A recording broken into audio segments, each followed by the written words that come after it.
Believe it or not, there are still people out there that thinks old Lunchbox Joe is our friend. Now, ahead of the 2020 election, Biden sold himself to voters as America's president, someone who cared about every resident in all 50 states, regardless of political party.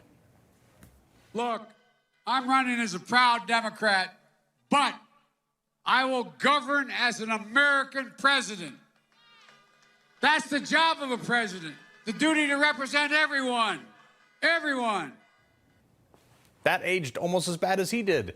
If you believe that promise, you surely overlook Biden's history in government. You see, Joe Biden entered the 2020 presidential race with an extensive history of being really bad at everything, especially delivering on promises. Case in point. If you have a piece of crack cocaine no bigger than this quarter, if you're caught with that, you go to jail for 5 years. You get no probation. You get nothing other than 5 years in jail. Judge doesn't have a choice. And his son turned out to be a crackhead. I'm not laughing at that, his drug addiction, but he couldn't even enforce that policy on his own son.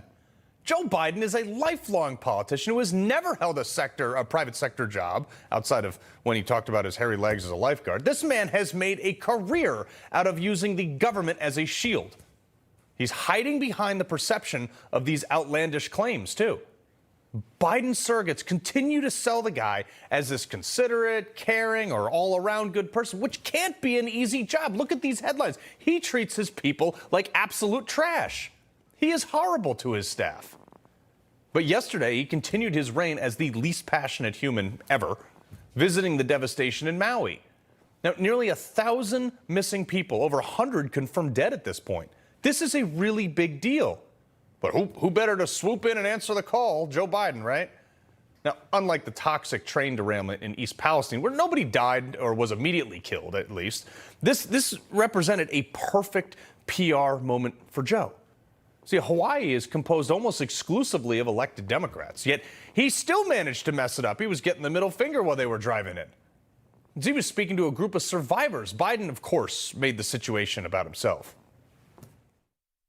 The expression is, God made man, then he made a few firefighters. You're all crazy, thank God. The only people who run into flames to help other people. And they ran into flames to save my wife and save my family. Not a joke.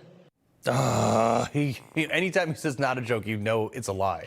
This slightest bit of research suggests that Joe Biden is actually referring to a 2004 kitchen fire in his Delaware home, one that local fire departments said, quote, could be considered an insignificant fire because of how quickly it was put out.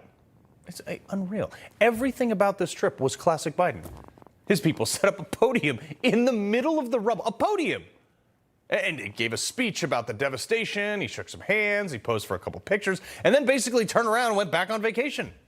But again, this is par for the course with this guy. He doesn't care about us. In fact, Biden took 2 whole vacations before even heading out to Maui. And before these trips even happened, he had already spent 39% of his presidency on vacation. Biden is so detached from the average American. It's almost as if he has this disdain for us little people. You know, the people who pay the taxes, that pay their salary. Forget about the lying. I'll get to that in a minute. But this guy is up to his eyeballs in scandals. Now, everything is alleged, of course, but his son Hunter appeared to be the front man for his dad's business syndicate, selling foreign influence. And don't give me he hasn't been convicted of any. Neither has Trump, but that doesn't stop the left from villainizing him. So I'm going to apply the same standard. And when he's asked about this stuff, here's his response. President Biden, how involved were you in your son's Chinese shakedown text message?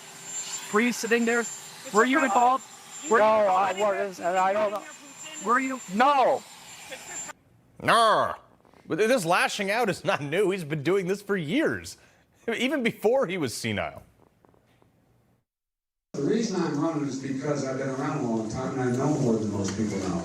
And I can get things done. That's why I'm running. And you want to check my shape on it, let's do push-ups together here, man. Let's run. Let's do whatever you want to do. No one has ever said it. Not I one. didn't say you were doing anything wrong. You said I set up my son to work in an oil company. Isn't that what you said? Get your words straight, Jack. You're a damn liar, man. I was a Democratic caucus. You ever been to a caucus? No, you haven't. You're a lying dog-faced pony soldier. You said you were, but now you got to be honest. I'm going to be honest with you. If you have a problem figuring out whether you're for me or Trump, and you ain't black. What a stupid son of a... Yeah, super compassionate Joe Biden, Lunchbox Joe from Scranton. Not to mention all his lies, which are also super well documented. From the fact that he did not graduate top of his class in law school. He told that lie many times. From not speaking with Hunter about his business at all. Wait, no. He was never in business with Hunter, or whatever the lie of the day is that KJP wants to spout. The bottom line is what you see is what you get with Joe Biden. This guy cares about no one's interests but his own. He's never made anyone's life better, unless, of course, your last name is Biden. But should we really be surprised? Had 50 years to figure it out.